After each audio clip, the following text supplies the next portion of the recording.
je vous ai expliqué comment on fait une étude de fonction du troisième degré. Ici, on a h de x égale à moins 3x au cube plus 18x carré moins 60x. Ici, on vous demande de calculer la dérivée, h' de x. Calculer la dérivée, je vous rappelle, c'est une règle. Le moins, il reste. Le 3 qui vient devant.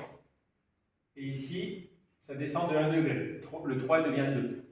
Plus, le 18 il reste. Le 2 il vient devant. Et ici, ça descend de 1 degré, donc il ne reste que x. Moins 60x. Ici, le x il disparaît pour une dérivée. Donc, on obtient moins 3x au carré plus 36x moins 60. Ça, c'est ma dérivée. Ensuite, on demande de vérifier que moins 2 et 10 sont solutions de h' de x égale 0. Alors, pour vérifier que quelque chose est solution, on remplace x par 2. Donc, on y va. Donc, ça fait moins 3 fois 2 au carré, plus 18 fois 2, pardon, plus 36 fois 2, moins 60. Et ça, vous allez obtenir 0. On fait la même chose avec 10. Donc, ça fait moins 3 fois 10 au carré, plus 36 fois 10, moins 60. Vous allez aussi obtenir 0. Ensuite, on demande de compléter le tableau de variation. Alors, ce n'est pas un hasard si on vous a fait vérifier que ces deux nombres étaient solutions. Ça veut dire que la dérivée, elle vaut 0. Je vous rappelle, si la dérivée vaut 0, ça veut dire que ma fonction va changer de sens de variation. Une dérivée, elle permet de prédire le sens de variation. Donc, ce n'est pas pour rien qu'on vous a fait montrer que 2 et 10 sont solutions de h' de x égale 0.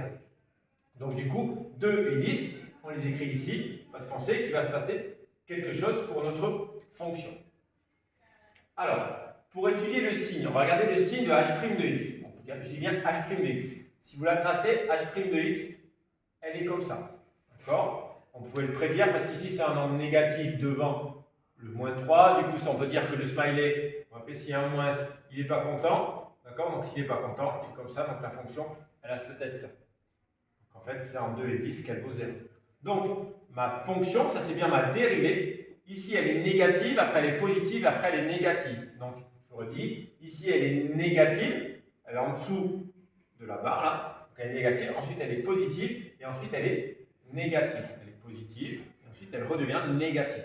Donc, ça, c'est pour ma dérivée. Qu'est-ce que ça veut dire pour ma fonction? Pour ma fonction, ça veut dire que ma fonction ici, elle est décroissante. Si ma dérivée est négative, ma fonction est décroissante. Si ma dérivée est positive, ma fonction est croissante. Et ensuite, ici, si ma dérivée est négative, ma fonction est décroissante. Ce n'est pas tout à fait fini. Ici, il fallait l'étudier, je crois que c'était entre 0 et 15. D'accord? On étudie notre fonction entre 0 et 15. Ça veut dire que ici, pour ma fonction, il va falloir que je calcule combien elle vaut en 0. Donc ici, je vais calculer h de 0. Donc h de 0, c'est ici, je remplace x par 0 là-dedans. Ici, même chose, je vais remplacer x par 2 dans ma fonction. Attention, ne vous trompez pas, c'est bien dans la fonction que je remplace. Et ici, je remplace x par 10. D'accord? Donc ici, je calcule h de 2, h de 10, et ici, h de 15. Et comme ça, vous saurez vraiment votre fonction de combien à combien elle va et comment elle varie. Voilà.